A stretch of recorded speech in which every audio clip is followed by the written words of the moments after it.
Nagpasama nga pala sa akin yung sister ko na mag-grocery. Dito lang yan sa Pure Gold Paso de Blas. Malapit lang to sa amin, walking distance lang. Kasama pa nga namin ito mga bata makukulit na to kasi ayaw naman talaga nila magpaiwan. Naalala ko tuloy nung mga maliliit pa kami magkakapatid. Lagi rin kami sumasama nung kay mama kahit saan siya magpunta.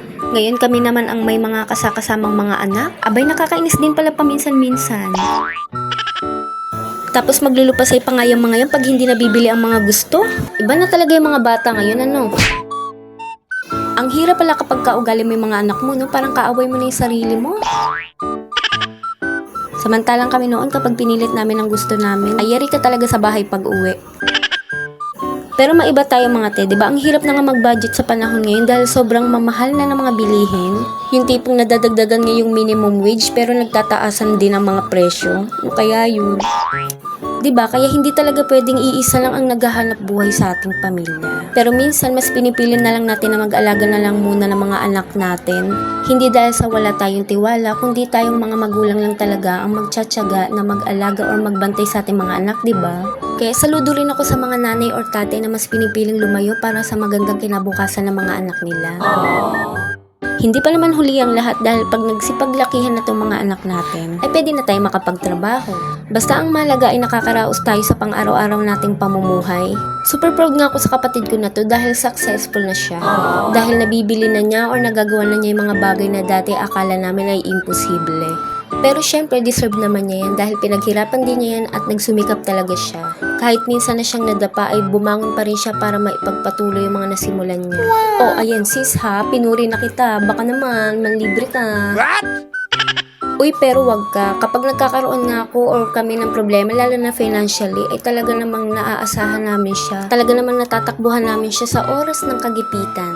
Ang sarap lang sa piling kapag may kapatid ka na matatakbuhan mo or masasandalan mo, lalo na kapag may mga problema ka, hindi lang financial, di ba? Yun talaga masasabihan mo ng mga problema or hinaing, ganun. Oo, minsan nga kachismisan pa.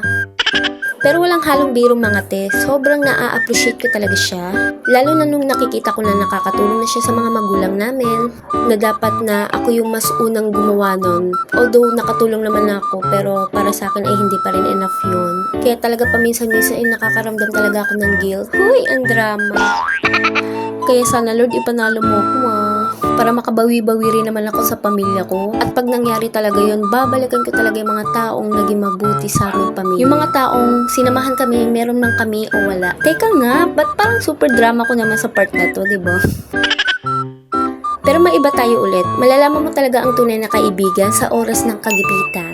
Tama naman diba, hindi yung nandiyan ka lang kasi nakikinabang sa kanya or may napapakinabangan ka sa kanya. Tapos kapag walang-wala na siya, ay bigla ka na rin nawawala.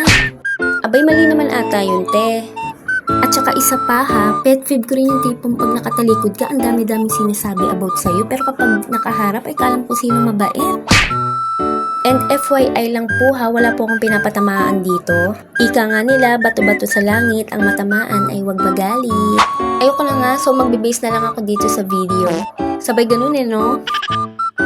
So ayun nga, after niya magbayad, nagpa-assist kami kay kuya na ihatid mismo dun sa aming bahay sa Valdez. Kasi maraming bitbitin din yun, tapos may mga kasama pa kaming bata. Pero kaya naman sana namin bitbitin yun, kaso itong anak kong bunso ay ayaw talaga maglakad. So paano ba yun mga bakla? Hanggang dito na lang muna ulit tayo. Thank you for watching and see you on my next mini vlog. Bye!